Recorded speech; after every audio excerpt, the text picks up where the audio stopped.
নমস্কার বন্ধুরা, আবারও প্রতিদিনের মতন তোমাদের সামনে কোনো নতুন ভিডিও নিয়ে হাজির হলাম।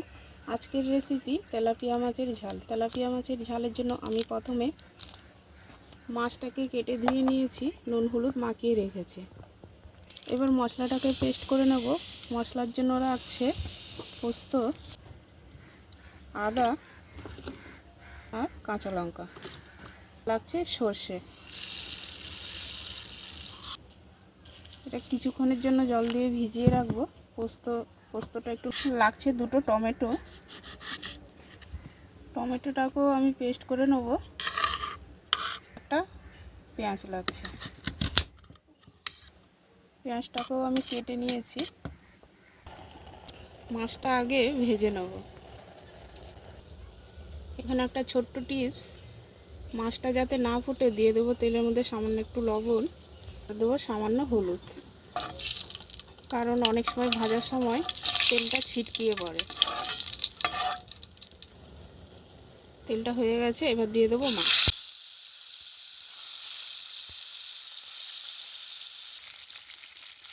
মাছটা এক পাশে হয়ে গেছে, এবার উল্টিয়ে দেবো, কারণ বেশিক্ষণ ভাজা করবো না।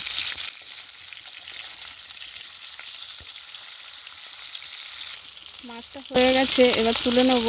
আমি একদম হালকা করে ভাজা করেছি, কারণ কড়া করে ভাজা করলে খেতে টেস্ট লাগবে না।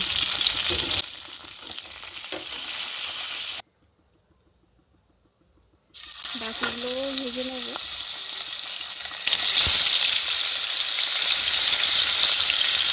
এবার সেই তেলে দিয়ে দেবো পেঁয়াজ কুচানো। এবার দেবো মশলাটা যে পেস্ট করে রেখেছিলাম, সেই মশলাটা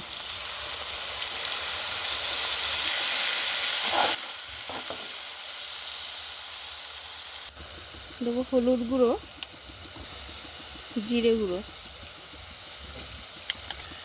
আর দিয়ে দেবো টমেটোর পেস্ট।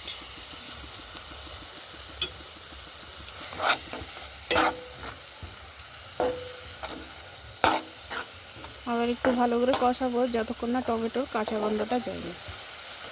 মশলাটা খুব সুন্দর কষানো হয়ে গেছে এবং মশলা থেকে তেলটাও ছেড়ে দিয়েছে। এবার দিয়ে দেবো পরিমাণ মতন জল। গ্রেভিটা একদম গায়ে গায়ে হবে, সেই জন্য আমি বেশি জলটা দিলাম না। একটু ফুটলে তারপর আমি মাছটা দেবো। স্বাদ মতো লবণটা দিয়ে দিলাম। এবারে দিয়ে দেবো মাছটা।